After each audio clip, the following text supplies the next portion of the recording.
actually be more creative and innovative. And what we found in our research is that, and I think this is really kind of important and perhaps fun for folks, is bad meetings can absolutely be places of drain, but our research shows that when meetings are done well, they actually promote employee engagement. So meetings can be places of gain if done well. Meetings can be a strategic differentiator. So that's what I'm so excited about. When I wrote this book, I'm not going to say I expected people to read it. It's a book about meetings, and it's called The Surprising Science of Meetings. But it struck a chord. The book came out, I think, January 2nd, and on the 3rd, the Washington Post ranking came out. And I had no idea how they even found out about the book. But I think it speaks to the fact that people just don't want to accept meetings as a cost of doing business. And I think they see it as a potential way, of doing good things, leveraging evidence. Mm-hmm.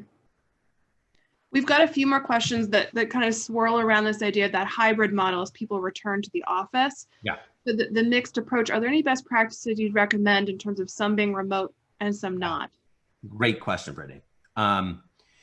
So the research focusing on inclusion in meetings finds that when you have some people in person and some people remote attending the meeting, those remote don't feel nearly as engaged and don't experience the same levels of inclusion. As much as we don't want it to happen, they do feel like second-class citizens. It's just the people who are in person are indeed privileged in the conversation. Just how it is.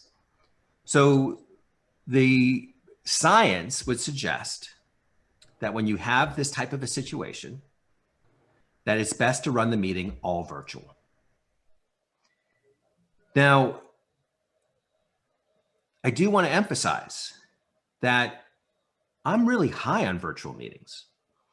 There's lots of promise that virtual meetings have that face-to-face meetings don't have. For example, the chat function. Chat function is an incredible way of elevating a meeting and building inclusion. And what some of the early data suggests is it's actually lower status individuals tend to use the chat function. It tends to provide them with some additional voice. The ability to integrate some of these other tools into the meeting, like I mentioned earlier. There are a great deal of opportunities in virtual meetings that don't exist as readily in face-to-face. So I'm really positive on the future of virtual meetings and what it can do. And I also think it fits really well with kind of the future of work conversations. And let me maybe end with that. I know we have more questions, but people are more than welcome to email me, and Brittany's going to be sending out my contact information.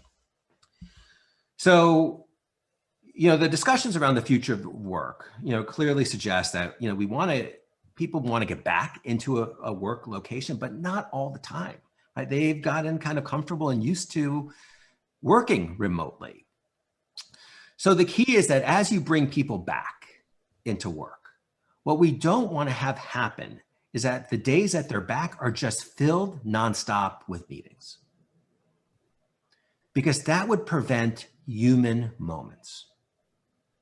And human moments is really what we want when people come back to work. We want those informal exchanges, those spontaneous exchanges in the hallway next to a coffee machine that lead to integration and creativity. Those are the things that we've kind of lost during COVID. So as people come back, yeah, they certainly can have some meetings in their day that are face-to-face, but that's not what their day should be defined by. So with that, I'm going to pause. I'm going to hold up my book and say that check it out.